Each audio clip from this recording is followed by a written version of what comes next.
Dolls, in my opinion, are creepy as hell.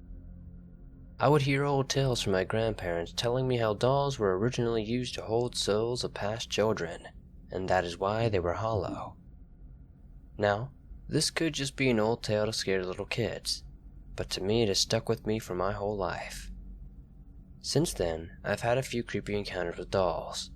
Maybe if this video gets enough comments about it, I'll share those in a future video. Today, these subscribers sent in their allegedly true experiences with haunted and creepy dolls. These gave me some serious chills while reading them, and I hope they do the same to you. If you have ever had a creepy encounter with something you just cannot explain, please send it on in at swampdweller.net. I'd love to share your story with everyone here in the swamp. Now, without further ado, let's get into these creepy stories with dolls.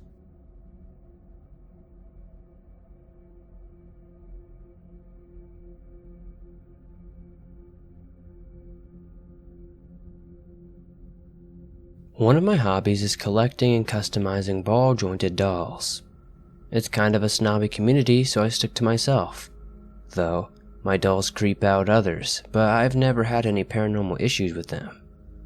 I mostly bought them new, and nothing has been attached. That is only one of my doll-related hobbies. I also enjoy going to used stores and looking at knickknacks where I have found some pretty cool old little dolls. On one trip, I went to Value Village and headed straight to the back where all of the little items were bagged because that's where the good deals are. Scanning the wall, one of the baggies caught my eye. There were 5 little dolls in it. There were these little crocheted ones with buttons for faces, 2 rubber Hansel and Gretel looking ones. Then this clown doll, which seemed out of place. I only wanted the 4 dolls. Not really a fan of clowns. It was only $3 for the 5 of them, and I figured I would give away the clown when I got home. When something is attached to something, I can physically feel it when I touch it. It's almost like there's this bubble around the item that my hand passes through. I got a flash of color and anxiety shoots up my arm, then my chest. It feels like a lump of anxiousness just sitting there. At that point, I knew there was something attached to one of them and decided to bring them home. One by one, I picked up each doll. They all had a little something attached, but when I got to the clown, it was really strong. I took a picture of her and started asking if anyone wanted her. No one wanted to take her. Everyone told me to just donate her back. Weird things had already been happening around my house, so I figured there was no harm in waiting to get rid of the little doll. I'm not sure what is attached to the doll, but it's very angry and loud. It bangs on the wall, the doors, shelves, and I haven't slept properly in ages. I keep the lights on because it seems to help. It harassed me every night and eventually I got sick of it. One night, it crept up beside my bed, hitting it from underneath. I opened my eyes from a deep sleep, leaned towards it and yelled, "Screw off!" It must have been pretty startled because ever since then it hasn't been as bad. If it's dark, it'll start banging around. Not as loud as it used to be though. It used to hide in my closet, but has since moved to the basement, in the corner of the laundry room and watches from behind the furnace.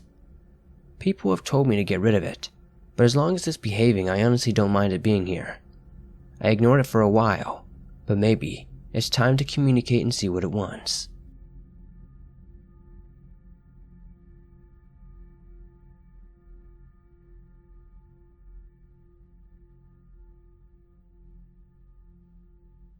I'm a Native American from a reservation in Michigan. In my younger years, me and my close friend, I will call her M, decided to go back to our roots and get some snares. And in the northern Michigan winter, there is snow and cold. This was so long ago, however, I remember we wanted to utilize not only the meat for dinner, but the hide for regalia. We decided to go south into a swampy area that had cedar and pines. We were looking for pathways the rabbits used to set the snares when we noticed a clearing that seemed to have no snow. We both agreed to proceed towards what we saw, We both were getting creepy vibes as we approached the site, and when I entered the circle I saw jars with things in all around them. The freakiest thing was in the middle of this was a tree, which upon the vines grew toward the ground. Then, there in the fork of this tree was a doll, arms raised. The trees seemed to make a natural cove around this place, and I just wanted to get out of there. I had extreme butterflies and wanted to bolt. I and M didn't touch anything and proceeded home as fast as we could through the snow without shoes. After we reached my grandparents, we told my grandmother what had happened, and she called our cousin who was in the tribal police force. We told everything to him after he showed up, and he said he would take care of it.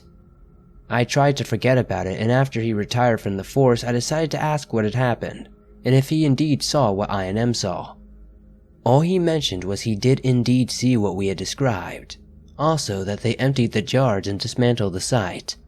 I wanted to know what was in the jars, and I pushed all I could, but he would not say.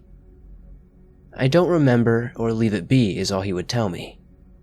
Call me A. M is a nurse in Virginia now, and my cousin, may he rest in peace now. Here where I live, I have experienced some weird things, but to me, this was the one that set a bit of fear into me when I was young. I wonder what that doll was for, and what all those jars were.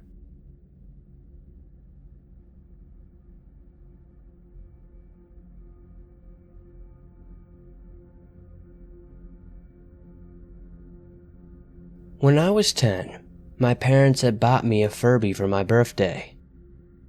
It only said the same 3 phrases, over and over again. 1. I'm hungry. 2. I'm tired. 3. I love you. After a couple of months of the Furby not being played with, it kept opening its eyes and moving places while I slept. One day, the batteries finally died, and all it did was make a brrr sound.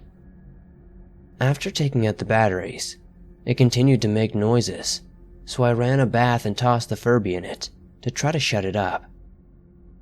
Then I ran over to our microwave and threw the Furby in there to be cooked.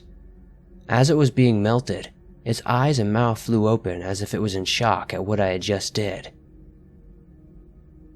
So this next encounter is a little bit later in life. I was at my ex's house a few years ago. Her sister and her were talking over a few cigarettes.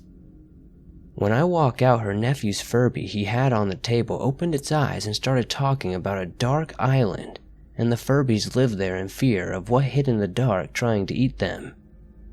Freaked out, we looked at each other to see if it had any batteries. Upon opening it up, we noticed no batteries were even in it, as it continued to say it was in emotional pain and wanted to rescue its friends. I grabbed the Furby and smashed it on the ground. I went into her shed and grabbed a shovel to smash the Furby some more and bury it in the backyard. After that, I have never owned another Furby again. I don't know what was making it malfunction or if it was possessed or what, but honestly, it's one of the creepiest things that I've ever experienced.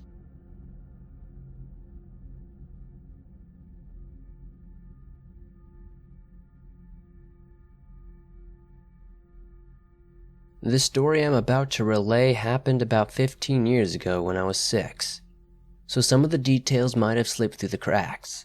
However, I doubt I'll ever forget it. Every other weekend, my dad would take me to my mom's house for dinner.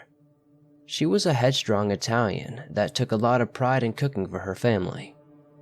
It was so funny to me because she had a car she never drove, a computer she never used, and a wine cellar that's been untouched for as long as I can remember. She walked everywhere, even with her groceries in hand. Unfortunately, as a result, the rest of the house appeared to be frozen in time.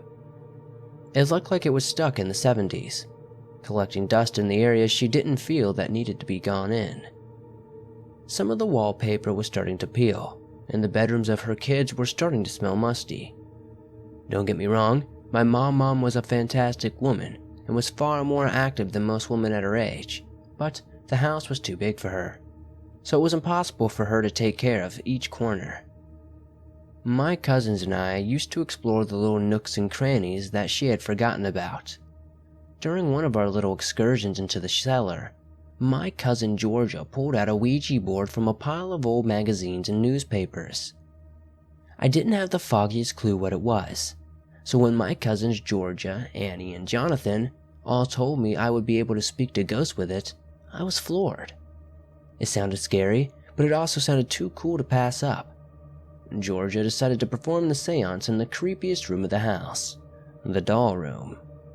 The doll room, as we called it, had to have been the most out-of-place room in the house. When my mom bought the house, it came with a wardrobe, a dimly lit painting of a man, and a built-in shelf for dolls of various sizes. No matter how many times we've wandered into that room, we could never understand why she had such a room. We turned the bedside lamp, set the board on the ground, and used a small glass cup in place of a planchette. Unsurprisingly, it was lost somewhere in the clutter. My cousins goofed around a little, pulling it around just to scare me. I remember growing a little frustrated and feeling stupid for believing that ghosts were even real. They laughed until we all heard the familiar sound of something rolling against wood. All three of them fell silent. Slowly we looked down at the cup. I could recall it once sat leisurely between the two letters, and now it sat firmly on the A. We exchanged baffled expressions for what felt like an eternity.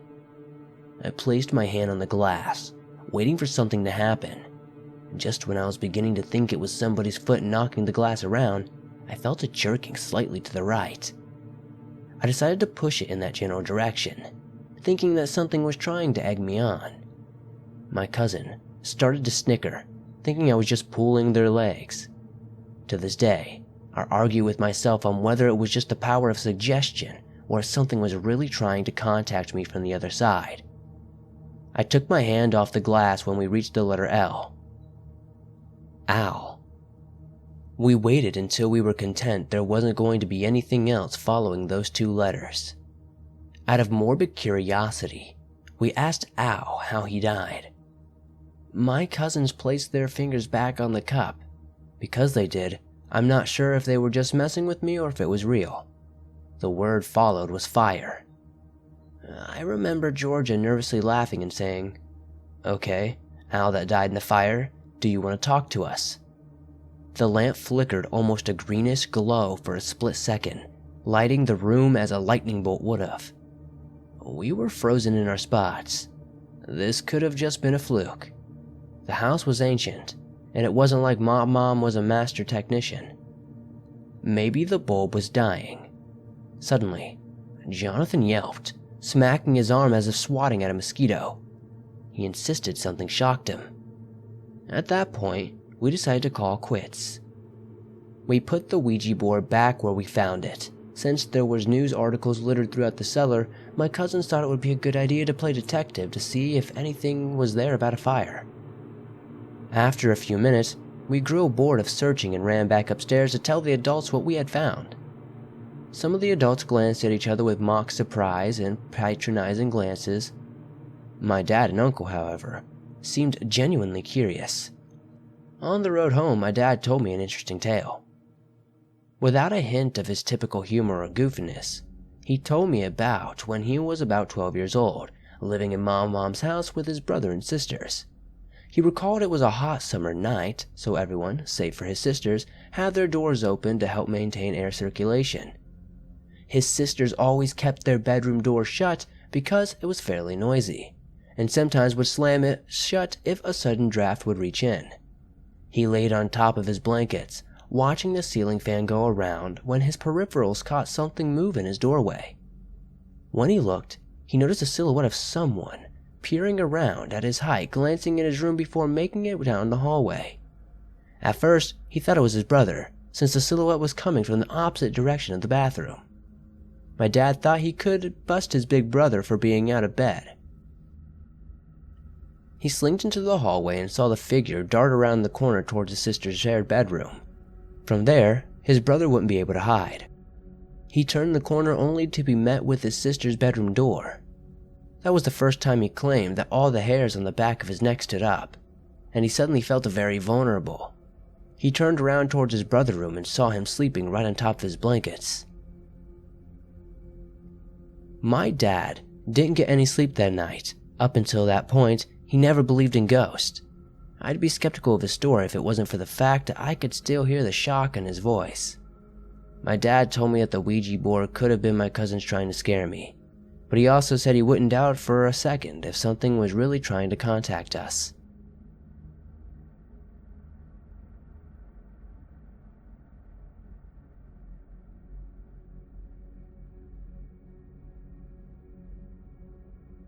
Let me start by giving a little background on myself and where I grew up. My name is Chris and I live in a small town in north-central North Carolina. This first story takes place on the farm where I grew up, and I was around 14 at the time. The land we owned was about 30 acres of mostly trees. In what is pretty much the center of the property stands this old tree. The tree is not and has never been dead, but it would never grow any leaves and always looked dead. This particular day, I had come home from school, and as usual, my dad had not gotten home from work yet, as he often didn't until around 7, sometimes even later. So, I had to entertain myself by finishing chores and eventually taking my dad's rifle, which is a simple .22 semi-auto, and walked the property. I hadn't the intention to actually hunt anything. The rifle was only for protection, even though a .22 isn't much, it did make me feel safer. Anyway, I walked all the way down to the end of the property and goofed around a little before I noticed the sun was going down. Knowing I needed to head back before the darkness set in, not because I could get lost because the path was very well beaten, so much you could probably drive a very large truck on it. But I wanted to get back because I wanted to be in the house before my dad got back. So on my way back I took a hastened pace. I began to hear footsteps in the trees to my left. I paid it little mind mostly because it was midsummer and the woods are full of critters, so I assumed it was a squirrel or something of the like. So I kept going. Keep in mind, my house is near the very front of the property, so it takes a long time to walk from the very back. As I kept going, I could hear the footsteps continue, but I noticed they were very loud and sounded very heavy. Now, these woods are very dense, but the trees are thin and spread out for about 50 or 60 yards, deep from the path, so you can see fairly well into the trees. I couldn't see anything that could have been making that much noise. Given how big the sound, you would think it would have been easy to spot, but there was nothing. I continued to walk, and of course as I continued, I did see the steps in the trees. At this point, I had enough and decided to stop and face the trees in the direction of the steps, not realizing where I was, which was almost perfectly in line with the aforementioned tree. I fired a few rounds into the woods and waited. I didn't hear anything, so I decided just to move more quickly to home. But as I turned and took a step towards home, the moment my foot touched the ground, I heard the voice of a woman whisper in my ear. Now, what truly terrified me is that I felt the heat of the breath in my ear. As soon as I did, my eyes did what I can only describe as the vertigo effect. It's a bit anticlimactic, but that terrified me for a very, very long time. My second story takes place on the same property but inside the house this time. A little backstory on the house: it was at least 100 years old. My dad told me that when we first moved there in the 90s, the house had no foundation or running water. Now, this day, I was around 12 years old, and I was on the second floor of the house looking through one of those closets out of boredom, and I stepped on one of my sister's old baby alive dolls, and it started crying, which made me jump up because I didn't see it and it was the last thing I was expecting. So, I picked it up and was going to take the batteries out so it would stop. When I turned the doll around and opened the Velcro that hid the batteries, I noticed that there were not only no batteries, but the entire housing for the battery pack was gone. And the moment I noticed this, it started crying even louder and began to wiggle. I freaked out and threw the doll back into the closet and ran down the stairs. As soon as I got to the stairs, I leaped from the top stair to the first floor in one bound and straight out the front door, where I stayed outside till my dad got home.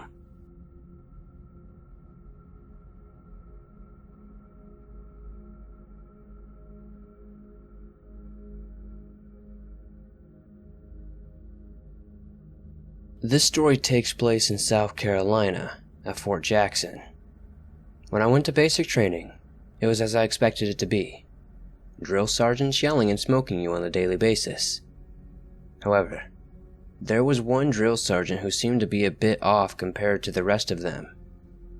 One day, we were washing our gear outside after coming back from a 12-mile ruck march.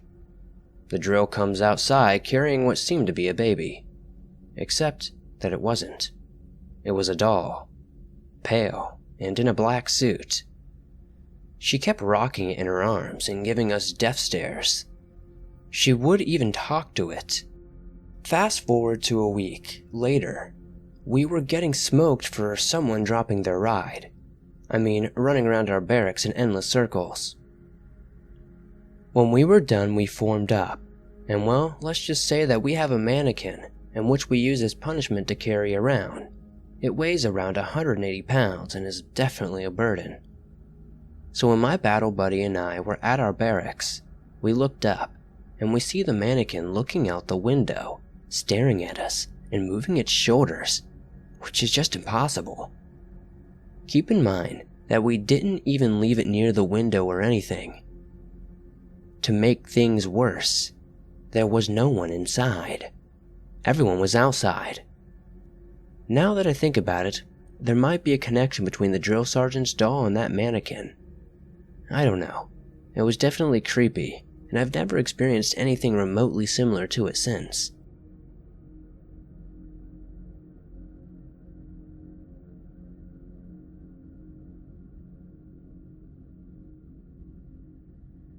So this is a story that took place when I was around 8 years old in my old neighborhood. I was next door neighbors with my best friend Alex. We both went to the same school and always hung out every day after school. One day I was bringing my Nintendo 64 to his house so we could play together. Once I got into the house, his uncle was there watching the TV so we couldn't use it. Today, I now know that he wasn't his uncle because my older sibling, which knew Alex's older sibling, told me that his parents rented out rooms to random people from their original hometown. So, the quote-unquote uncle was just a random stranger from out of the country. He told us to go into his shed to search for an extra TV, so we opened the shed and started searching. We found an older TV, but we could use it. Then, something started moving all the things around, and we thought it was a rat so we didn't mind at first. Then we heard laughter. Something so scary that I tried to leave, but Alex told me not to worry. We kept searching around for the laughter and we eventually found this one male doll that was around 2 feet long. It was all torn and battered, so we figured it was just broken. We just sat it down and decided to go hook up the TV in his room. We played for a while until his uncle left the house for food and his parents were at work, so we were home alone. We started hearing noises at the house, but figured it was nothing. But then, we heard that same distinct laughter. The doll was moving around the house carefully, which we saw through the small peek underneath the closed door. The doll was looking for something, which was probably us if I had to guess.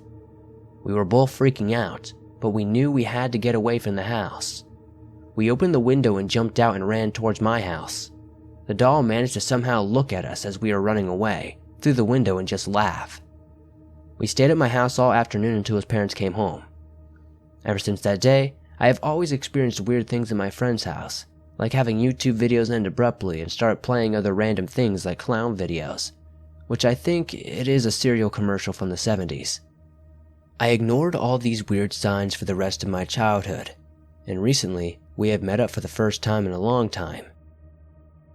I don't think we've met up since departing and going to different high schools.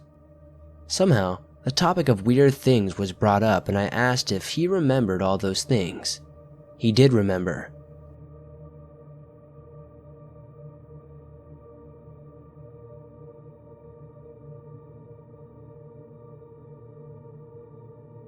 As an 8-year-old child, I was given an old porcelain doll by a very dear family friend, Miss Marion. She was always coming across things and giving them to me. This doll was the last thing she ever did give to me though. I was never really into dolls at all growing up, but I took the doll and placed her in my room in a small child-sized rocking chair. The doll sat next to my closet and dresser, right beside my nightlight. The doll was very pretty. She was dressed in peach and cream colored dress, with an apron and petticoats. She had little black Mary Jane shoes that when removed showed her delicately painted toenails. Her body was soft, only her head, forearms, hands, and legs from the knee down were porcelain. Her limbs were pink, her dark brown hair hung in slightly frizzed and now loose curls. Her eyes were brown, her cheeks were a rosy peach color, all like mine. Miss Marion made a point of saying the doll reminded her of me, which is why she gave her to me. From the moment that doll, I named her Claire, came into my house, things began to happen. I was always uneasy with Claire. I never wanted to touch her, and when I played in my room, it was as if she watched me. It wasn't anything to panic about, but I do remember feeling like if I did something wrong, she might actually tell on me. How ridiculous does that sound?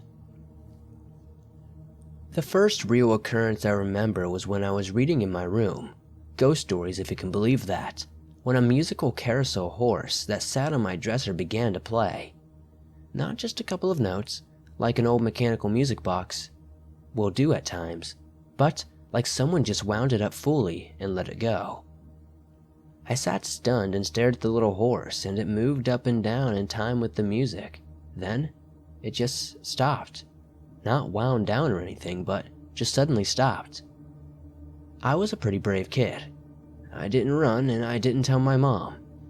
I used to see a shadow man in the hallway or in my parents' bedroom door all my growing up years, and if she didn't believe me about that, she definitely wouldn't believe me about any mundane things such as a music box playing on its own.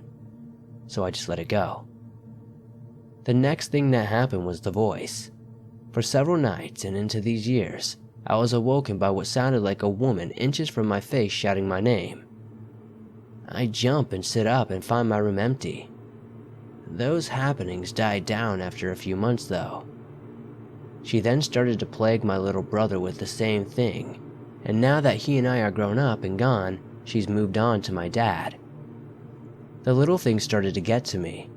I'd put something in a certain place only to find it later on the floor or on my dresser, right next to Claire. All my missing items eventually turned up around her. Once a ring ended up in a pocket of her apron. Books would fall off my shelves and a perfume smell would sometimes fill my room. The doll itself didn't smell at all, but the air around her would. My catalyst to finally get Claire out of my room was the night that I woke up after hearing thumping around my closet. I opened my eyes, sat up in bed, and of course my eyes were drawn to the nightlight where Claire sat. As I watched, the source of thumping became clear. The rocking chair Claire occupied was rocking on its own. I had thick shag carpet, so there is no way it was rocking just by chance. If that wasn't enough, Claire's feet, which were both turned to the side facing opposite each other, slowly straightened themselves to both be pointing directly up. This part still freaks me out 20 years later. She then turned her head, which was quite impossible to do since it was attached fixed to her clothed body. She looked towards me, and every music box in the room, all 4 of them, started to play at once. I was frozen with fear. I didn't feel endangered so much as I felt scared of what was happening. A scream from my mom and dad, the music stopped, but Claire maintained her gaze in my direction. And this is why I hate dolls. Even after that, I couldn't get rid of Claire totally. I ended up stuffing her in a box in the back of a storage closet. She's still there as far as I know. So is the woman who now screams my dad's name in the middle of the night, and not in a kinky way, while I think she explained some of the oddities that happened in my parents' house, I don't think she is the tie to it all, especially with the Shadow Man. My friend Tim Weisberg is a paranormal radio podcast host of the show Spooky South Coast, and also an author. He asked me to lend him Claire once. He heard my story back in 2011. I obliged, and Claire went to stay with him for a few months. He wrote about his experiences with Claire while she stayed with him in the book Haunted Objects that I mentioned earlier. Temperature changes in the room she stayed in, along with hearing voices, were two of his note encounters. Claire also stayed briefly at the Lizzie Borden Bed and Breakfast in 2012. The guys from the Haunted Towns show encountered some things in my parents' house while Claire was with them. She now lives at my friend's old haunted house. He is a Haungan, so he and his love, along with house's other spirits, tend to keep her in line.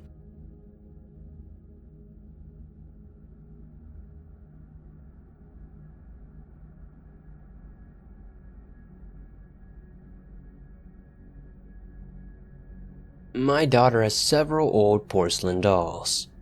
When she was 9, she got a sudden interest in them. I had never bought them for her because they are very often very delicate and I didn't want her to break them. I took her to the Goodwill and she begged for one. I let her buy it since she takes care of her things good, so why not? I quickly noticed something was different in my house. I felt like I was being watched from every corner. Shortly after that, she asked for another doll at the Goodwill. Over the years, she has collected 3. I noticed she was very careful about which one she picked. She treats the dolls like gold and keeps them sitting up on the corner of her bed. She tells me the dolls like me since I'm so careful with them when I move them or make her bed. I see shadows around my house and I hear soft voices. Nothing makes me feel in danger and I'm getting used to it, but it's just freaky. None of this stuff really started until after these dolls came in the house though, and that's why I do think that they do have spirits inside of them or something like that. Any thoughts would be very much appreciated.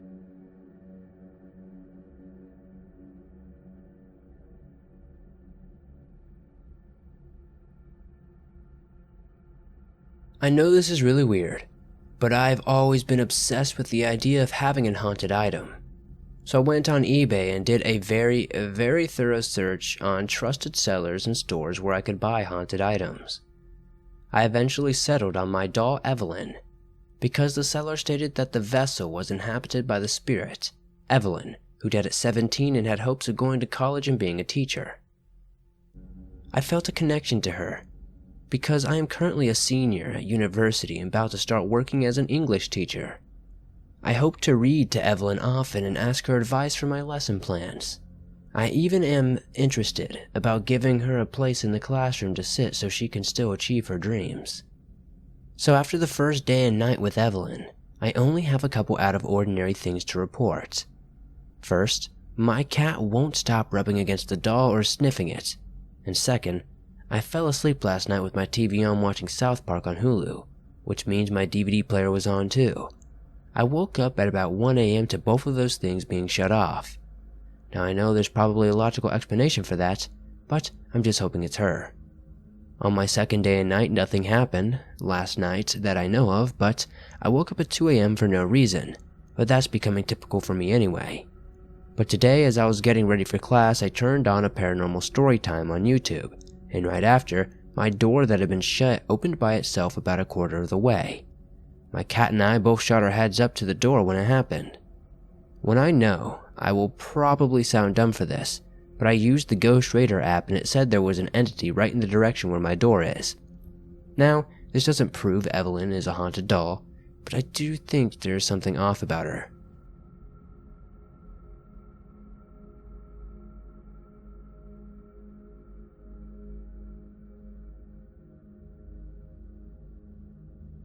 Thanks for watching. If you enjoyed these allegedly true experiences with haunted dolls, be sure to give this video a like. It really does help me out a lot. If you're new to the swamp, subscribe and turn on notifications. I upload new videos almost every single day on all things natural and supernatural. Dolls are a big no bueno for me. Something about those soulless dead eyes staring at me just gives me the willies. Even though dolls are creepy as hell, I would love to share more stories about them. So if you have a story you would like to share in a future video, be sure to send it in at swampdweller.net or the email you can find in the description down below. I'd love to share your stories with everyone here in the swamp. Much love to all of you guys. I appreciate everything you guys do for me in the swamp. I'll see you guys soon with another creepy video.